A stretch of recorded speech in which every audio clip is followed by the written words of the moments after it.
My utmost respect to the perfectly enlightened Sama Sambuddha, the noble doctrine of the Buddha, and the noble Mahasangha, the disciples of the Buddha. Hello, dear Dhamma friends. Welcome to Lecture 2 of our guest lecture series. Under this weekly guest lecture series, we will cover more current and modern topics related to Buddhism to help benefit our community around the world. I certainly believe this effort by Dhamma USA will help the community apply Buddhist teachings on a more practical level. Today, we have invited a distinguished person to this special guest lecture series. Dear friends, our guest today, who has kindly accepted our invitation to talk about the practical steps to the path to Nibbana, part 2 of 4, is a medical doctor specializing in cardiology, a Buddhist practitioner, and a meditator. Good evening and greetings Good to you, evening. Doctor. I warmly welcome you to the lecture today on behalf of Dhamma USA. How are you today? Doing well, thank you. Dear friends, our guest lecturer prefers to stay anonymous with no formal introduction, and I respect her choice. I'm sure you will enjoy today's Dhamma sharing, practical steps to the path to Nibbana. Kindly post your questions in the comment sections of the Dhamma USA YouTube channel so that our guest lecturer can answer them at the end of the talk. Also, please mark your calendar every Thursdays at 6 p.m. Pacific time to benefit from this guest lecture series. Kindly check Dhamma USA website, YouTube channel, Facebook page, and other social media for more updates. And now I invite our guest lecturer to start her presentation. So, friends, it's truly an honor to be here. So, let's start on our journey. This is part 2 of Path to Nibbana. So, what we are focusing on are the practical steps we have to take in order to attain Nibbana. So, we'll start with a recap of what we talked about last time. Attaining Nibbana basically means training our mind to see things as they truly are. Very important concept. Training our mind to see things as they truly are. So, this is a recap, and we talked about these things last time. So, the time to embark on this journey is now. And we have to stay focused, be patient with ourselves, and yes, we can attain Nibbana. So, please do not listen to naysayers. And we said that it's all common sense, and you will agree with me at the end of these 4 parts. This is important for today's lecture, where it is very important to learn the subject matter, but it's best to think in your own native language. So we talked about the 4 stages, which is stream entry, once returner, non-returner, and Nibbana. And then we said there were 3 stages. And yes, last time on part 1, we talked about how to be the best person you can be. And which is all about taking care of your body, yourself. So making sure that you have healthy meals, get adequate sleep, drink plenty of water, and get rid of too many responsibilities, and also get away from too much data coming at us from all directions, which is from our social media and then the other things like television. And then we talked about the five precepts. So today's discussion, we are first going to talk about step 2. Remember, unlike any other experiment we have done in the past, the only tool we have to look at our mind is our mind. And therefore, the first part of this lecture would be on how to make our mind be the best tool it can be. And we talk, basically, a normal person's mind, yours and mine, is always like a stormy ocean. And what we are trying to do is make it like a calm lake. So by now you have learned of many methods and there are wonderful books and you can listen to lectures. What's important on this overview is just choose one or two methods and then try it, and then you have to refine it and then keep your practice. Basic common sense. This is a famous priest from Sri Lanka, Venerable Markandavala Sudassana Thero, and he talks about uh, harvesting paddy, where you have to first hold the paddy and then only you can cut the paddy, as shown on the diagram on your right side. And this is the basics of any meditation that is used to calm your mind. What does this mean? You have to first have some place to anchor your mind, and then you get your mind to focus on that an activity. So I will discuss and describe 3 methods, but as I mentioned, please understand our goal. Our goal is to have a calm mind, right? So if you don't like these methods, choose one that you like. It doesn't matter what you choose. What's important is at the end of the day, you should have a calm mind. Uh, Again, as I said, please don't wait. You should start these as soon as possible. And these things can be done irrespective of how much work you have. So wear comfortable clothes. And in this day and age, please make sure that you are in a safe place. Sit in a comfortable chair. And again, a practical point, if there's like urgent things that needs to be done, make sure you get them done before you sit down. Otherwise your mind will be restless thinking about, oh my gosh, I have to do that, and you won't get anywhere. So these are practical things we have to think about. And then the other thing that a lot of us, including myself, uh, kind of misunderstood is that we don't have to do this for long, just 5 minutes. Find 5 minutes, because what's important is to start. And then I also learned from a TED talk that, and I have also started doing that, it's important if it is at the same time, because no matter what you do, in order to create a habit, what's important is to be consistent. So therefore, pick up a time that your mind is calm and your work is done. So that is critical.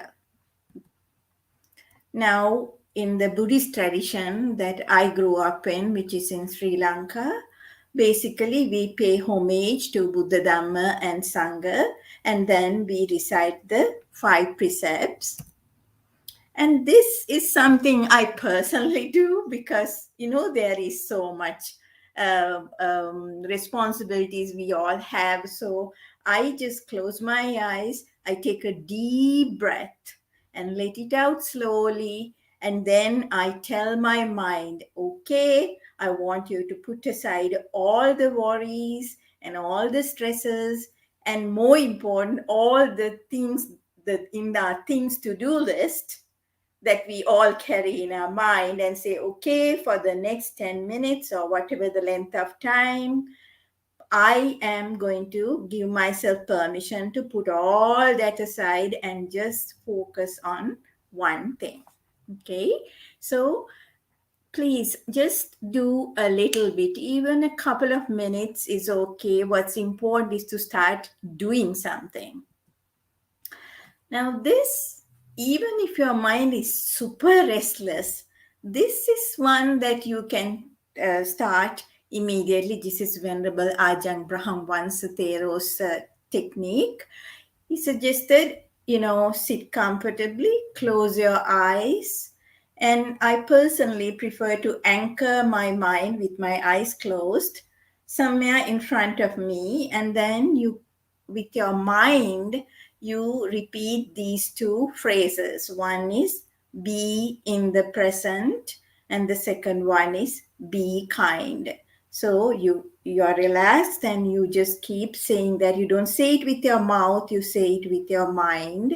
And after a few of those repetitions, you'll notice that it gets synchronized with your breathing, and that is perfect. So basically, we want our mind to calm down. So this is a very easy technique that anybody can do anywhere, actually. Now, this, I firmly believe, is a very useful thing for us to do, irrespective of whether you are planning to do any serious meditation. And this takes like 30 seconds. And it's a good practice to do it just before you go to bed, or for a longer period of time, which is called metta or compassion meditation. There is a slight different way of doing it when your focus is on attaining Nibbana. And I will go into great lengths about the reason for the difference in part 4. But just for now, what you do is you close your eyes, and with your mind eye, you look at different parts of your body, right? I personally start from top of my head. So my brain, face, heart, chest, abdomen, right arm, right leg, left leg. And at each point, you kind of focus all your compassion towards yourself and say, may the brain be well. Or in whatever the native language you like. And if you are from Sri Lanka, we have standard phrases that we use. It doesn't matter what you say. What's important is to get the mind, focus it on your brain, and wish it well. Then the face, then the neck, so on and so forth.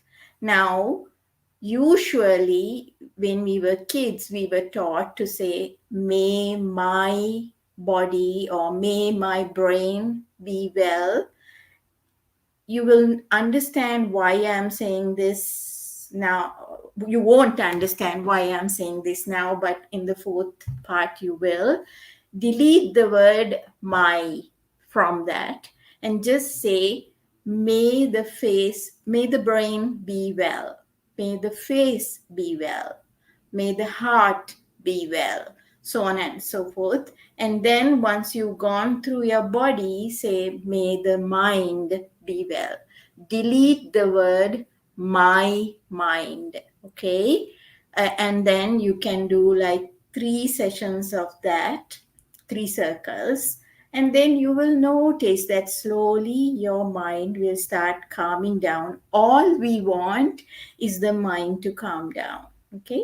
And once you've done about 3 cycles of that, just think of the whole universe, and may the world be well would be a phrase that you could use, or whatever the phrase that you are comfortable with. I'm sure you have been taught different phrases. What's important is have an anchor, and then you do some activity towards that anchor. So that's the key. Okay. So this is basic metta meditation, and I urge you to at least take 30 seconds starting today, just before you go to sleep. Close your eyes and wish yourself well and wish the body well, the world well. It's a good thing to get into, a good practice. Now, this one is also called Anapanasati or breath meditation. It's mentioned also in the Satipatthana Sutra. uh, I spent a lot of time listening to different techniques and practicing different techniques, and this is the one that I like best. Again, these are individual practices, so understand the principle and modify it for your comfort. The goal is to calm your mind and keep it focused. So understand the goal, read about different practices, test them out, and figure out what feels best for you. Now, in this one, the basic premise is you want to follow and feel the breath go in and out. This is the principle. Some people apparently they feel the breath go in and out at the tip of their noses or at the level of the mouth. I have never been able to feel that. I feel it somewhere in the mid chest. I've also heard others feel it at the level of the neck. And a lot of southeastern countries they recommend feeling it in the lower part of the chest. So take a deep breath, let it out, and see where do you feel that breath best. And another thing I personally noticed is that sometimes it's slightly up here, sometimes it might be a little lower somewhere. It doesn't matter. Wherever it is, that's where you anchor your mind. And then you watch this breath go in and out, in and out. The breathing has to be done naturally, and you are just an observer of this process. And some breaths may be long, short, it doesn't matter. Your job is to just gently watch this breath go up and down. Okay, so it's not complicated, and all you do is sit comfortably, close your eyes, and just first identify where you feel it, and then you just let it go in and out. Nothing big, just try it, and you will feel good about it. This type of there. So basically, sometimes, if you see a stream running and you stay on the bank and you watch the water go by, this is very similar. You just let the breath go in and out. You are not making any judgments. You are just watching a process happen. So now you know 3 techniques, but there are many others. Understand the goal of this is to create a mind that is calm and focused. So use whatever the techniques.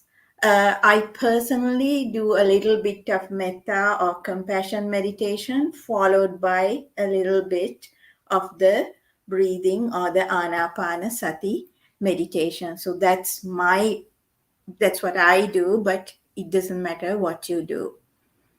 But the key, just like an Olympic athlete or a famous cricketer, these two, every day, even if it is 2 minutes or 5 minutes, do it daily and practice. Practice, practice. It's the practice that is important, and you will definitely get better at it. Again, understand what we are trying to do is make our mind be like a calm ocean with the purpose. Now, uh, this is just a stepping stone for us because we are trying to create a calm mind to look at the mind. Okay, so this is just step 2 of this path to Nibbana. Okay, I put this slide here just so that I can share two principles. So the first one is I want to share a story from my medical school days where, one of the subjects we had to learn was anatomy. And we had a huge variety of textbooks that we could use. And there was one which was like a instruction book, and a lot of people chose that, but the flow was horrible, the font was horrible, I never liked it. Then there was this huge thick textbook that nobody could finish reading, so that went away. And then there was this really nice font with nice pictures and a nice smooth method of explaining things, so that that is the one I chose. So likewise, as we go through this journey, you have to make conscious decisions. Is this technique better? Is this technique better? As long as you understand, in my case in med school, my job was my goal at that time was to understand and get through the exams pertaining to anatomy. So that I know my goal. How we get there, there'll be multiple paths. Now, attaining Nibbana is no different. So, out of multiple methods, especially the one that, as I promised last time, everything from now on would be based on what's called the Satipatthana Sutra. But again, I have chosen a few that resonate with me, and I'm pretty sure will be very helpful to you. So, another little observation and a lesson I learned. If you have been meditating for a long time, well, let me put it this way. If you've been to see a movie where you were very engrossed in the story of the movie and you come out, it takes a little while for you to get back into your normal self. That same thing happens when you meditate. On your left hand side of the screen, there is this when you are going on a very fast moving train, everything is blurred, right? But if you are going for a meandering walk, say early in the morning, you start even seeing tiny little flowers and they look so beautiful. That same kind of process happens in our brain and our mind as we meditate. We slow down. So the frequency of thoughts come down. So sometimes if you are used to like really working hard and doing a whole bunch of things, you'll notice that the multitasking abilities become less. Now, for a fact, science has already proven that nobody multitasks. What they do is you do one thing and then you do the other, but do it very fast. As you meditate and your frequency of thoughts slow down, it's a wonderful place to be, but please be careful because your mind does slow down, okay? And especially if you are driving in a place like Los Angeles, where you have to really pay attention, you might notice that your reflexes are a little bit slower. So be aware of it and take precautions. All right, now comes the most important part of this lecture.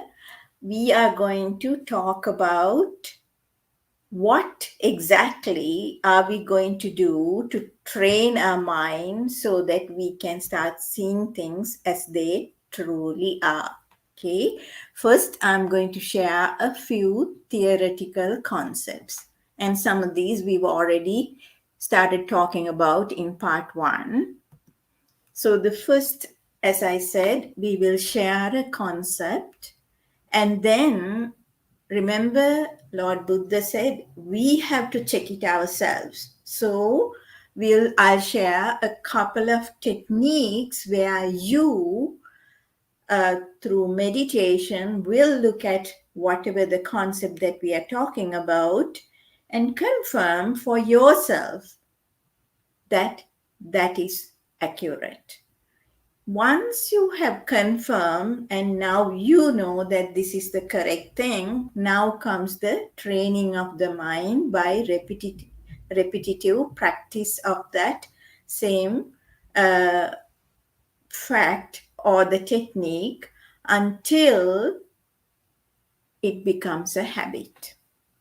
So, this is the first fact that we have to teach our mind, which is that we are made out of two parts. We have a mind and we have a body. Okay, so this is one fact that we have to teach our mind. And today we are going to focus on the body.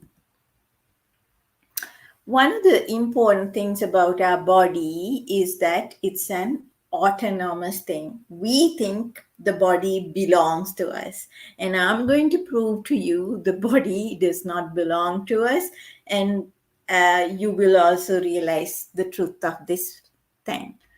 So, scientifically speaking and Buddhist philosophically speaking, uh, the body needs three things. What are they? We need to breathe, so we need air, we need water, and we need food for energy. So, these are the needs of the body.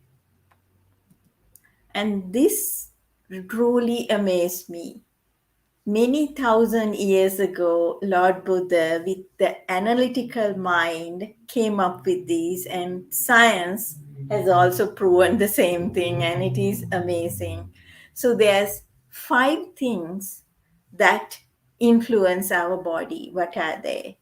Well, there's genes, right?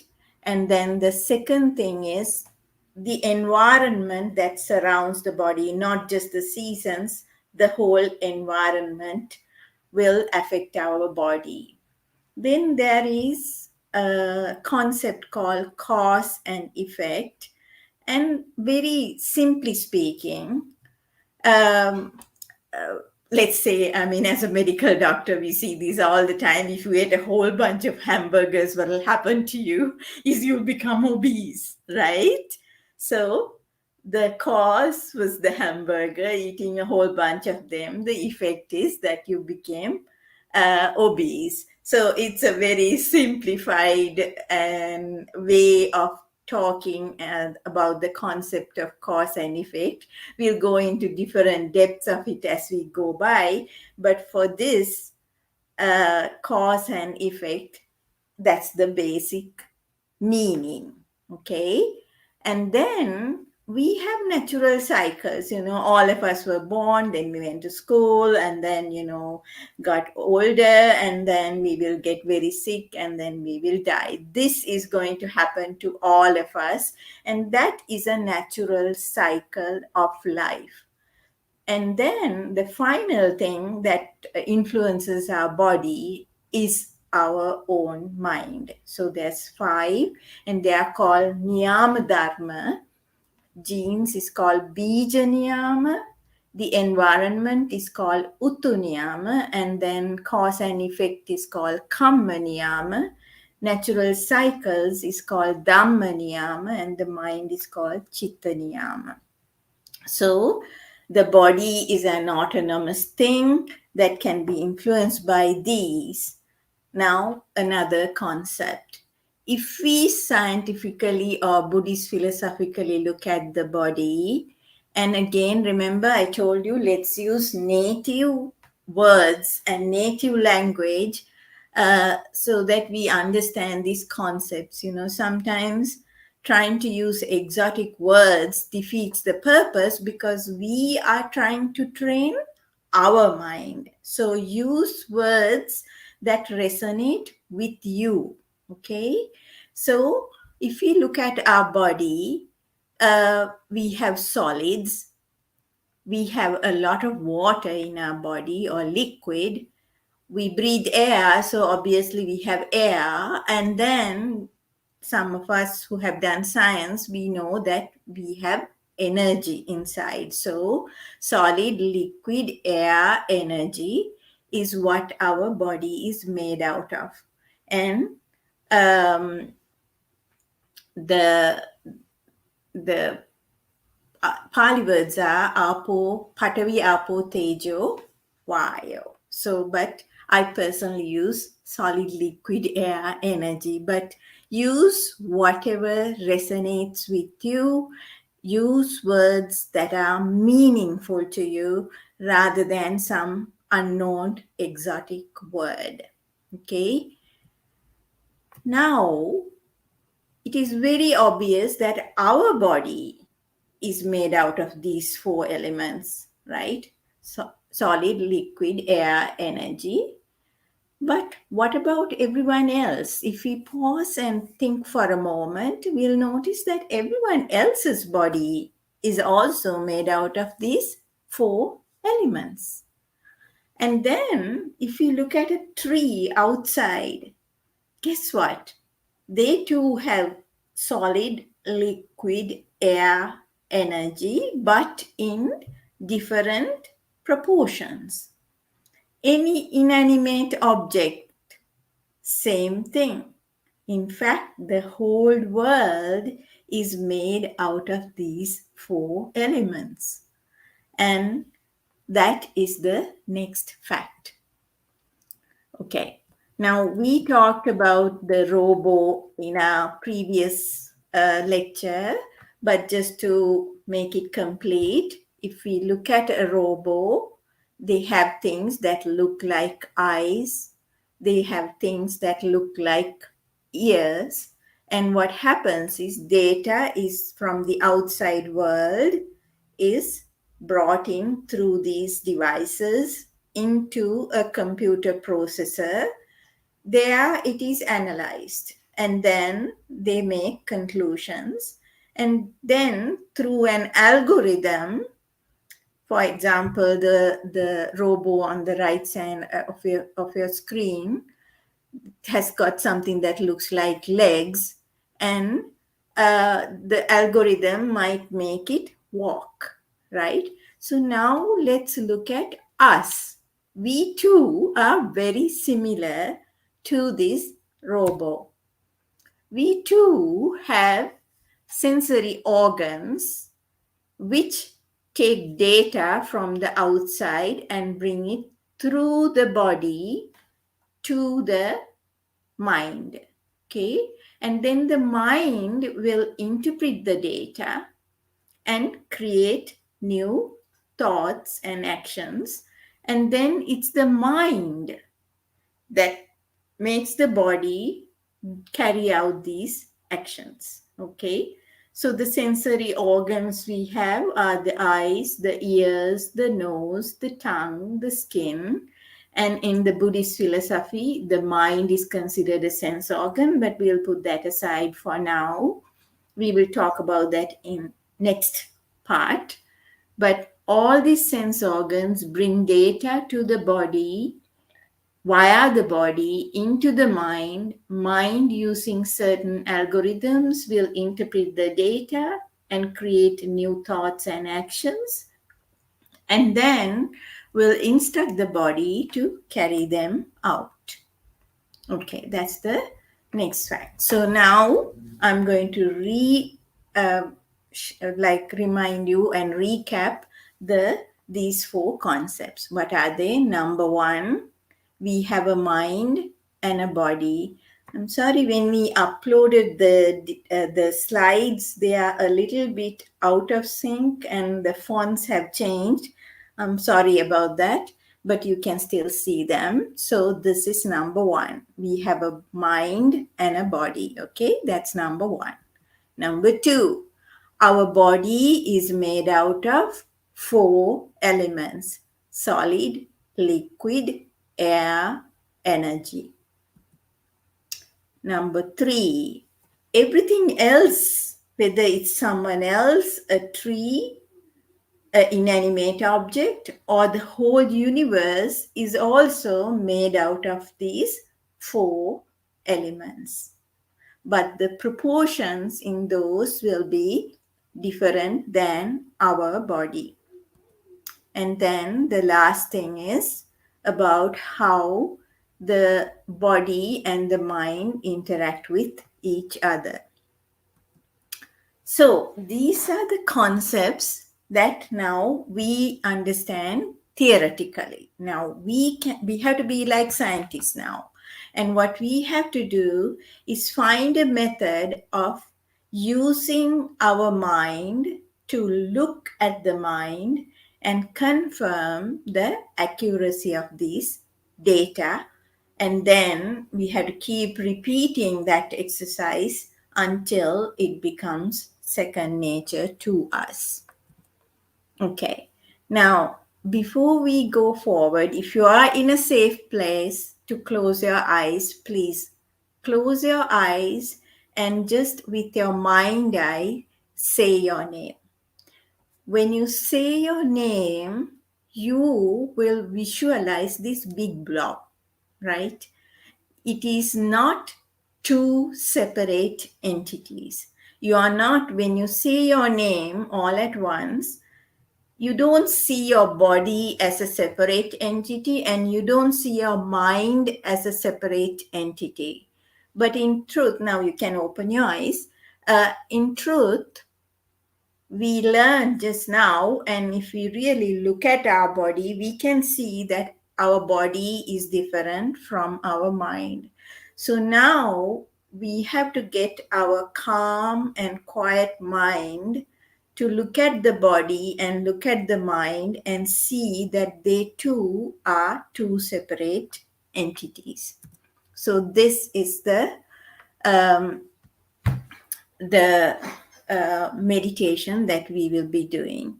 Now, when we are doing this kind of a meditation, it is called Vipassana meditation because you are really being like a scientist and contemplating about something. So first you have to look at it and then contemplate about what you saw.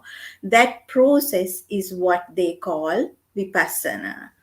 Calming the mind that we did at the beginning, that is called samatha meditation.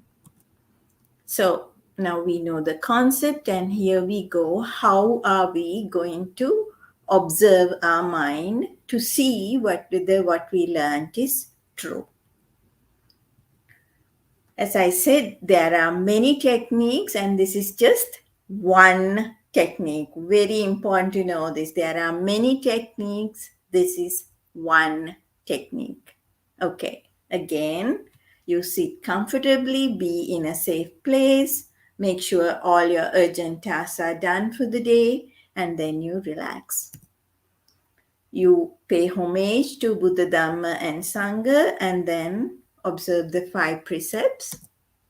And then, as I mentioned just a little while ago, take a deep breath and say, okay, for the next 10 minutes or 5 minutes, I'm going to put aside everything else and just focus on this meditation. Again, now as soon as you sit, your mind will be like a stormy ocean. So the first thing we have to do is do something to calm ourselves. And as I said, you start with the compassion meditation. Again, please don't use the word my body. Use the body, okay? My heart. Do not use the word my. So first, have compassion towards your body, then the mind, and then the whole world. Do about 3 cycles of that, and you will start noticing now that your mind is getting calmer. And then do a little bit of a few minutes of breath meditation. Again, you will notice that your mind becomes calmer. Now, practically speaking, there are days, no matter what you do, it's not going to get calm. But try and then move on, okay? Don't get frustrated with yourself because go through all these steps in a methodical way And the more you kind of blindly go through this, the easier it becomes, and the more it becomes easier for you to contemplate as well. Okay, so again, there are multiple methods. I personally like things to be organized, so I just start looking at the brain, the face, the neck, the chest, the abdomen, the right arm, the left arm, the right leg, left leg. Very easy to remember, so there is not asynchronous. And as you are looking at each part, remember your mind is calm now, your eyes are closed, and with your mind eye, you look at, let's say, the brain, right? And then, now this is not a chant. You are analytically observing your own brain and realizing, yes, there are solid elements, there's liquid elements, there's air, there is energy. And then you go down to the face level and you say the same thing. Now, you don't just say it, you actually look for these elements in the face. Go down to the heart and the chest level and look for these elements in the chest, abdomen, right arm, right leg, left leg. So basically, as you go through this, you realize, wow, the body is actually made out of these four elements. Next, you look at someone else. Now, it's very important not to look at someone very close to your heart. Look at like a friend. And again, look at their face, their brain, their face, their chest, abdomen, so on and so forth. And then see, is their brain made out of those four elements? How about their neck? How about their chest? And as you are going through in this methodical way, you will realize, yep, they too have these same four elements. Think about a tree outside, an inanimate object, and then just again with your eyes closed, you are just looking at things and you realize, yes, this is accurate. So basically, you first learn a theoretical concept, and then with your calm mind, you start contemplating about these things. Initially, it looks very artificial, but the more you practice, you start realizing that the body, your body, everyone else's body, and the whole universe is made out of these same four elements. And that realization is what we are looking for, because that will help us to separate the mind and the body into two things. So the more you do it, the more you realize, yes, this is accurate. So now we are sure, we have confirmed that this part of the theoretical concept we learned is true. And just to recap what we said, how do we do this? We first observe the five precepts. We did a little bit of samatha meditation, either metta or breathing. Metta is compassion, or breathing meditation, just to calm ourselves. And then you began the contemplative part of the meditation, where you looked at different parts of yourself, and then a friend, a tree, an inanimate object, and the earth. And then at each level, you check to see, are there solid components, liquid components, air, and energy? And then you keep going, and then you realize, yes, our body is made out of those four elements, so it is with someone else and the whole world. So this is one form of what is called Kaya Anupassana, or contemplation about the body. Now, there are several other components, and what I hope to do in part 3 and part 4 is we'll build up on this. This is like the green square at the bottom, and we will slowly but surely build up on this technique so that it doesn't take a lot of your time, but you keep contemplating about this. And if you keep doing it every day, you will start seeing a difference. And then you will be well on the path to Nibbana. Again, please, the more you practice, the better you get. So, today we talked about training our mind to be the best tool, and then how to focus uh, on our body and contemplate about our body. And before I end, I always want to remind you, please stay humble. Sometimes you think that you read a lot or listen to a lot of sermons, and we forget to listen to each other. And that's not a good thing.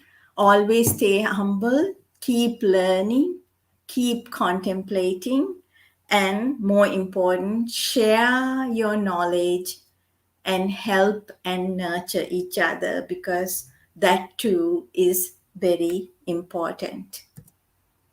So I did two things before we open up for the Q&A section. I'd like to just bring your attention to this website, which is tinyurl.com/Path to Nibbana. I created short videos for all this, and you can find them there, so that each concept will be a separate video. So if you are really short for time, that will be a useful resource for you. I personally like to go back and listen to these over and over again, because the more you listen, that too becomes very helpful in your path to Nibbana, or the journey to Nibbana. Well, that's all for today, and we will see each other again for part 3 next Thursday. If you have any questions, I'll be happy to answer them. Thank you. Thank you so much, Doctor, for your inspiring presentation on the practical steps to the path to Nibbana. I really learned a lot with the steps you presented, and I'm confident that all our Dhamma friends around the world benefited from today's lecture.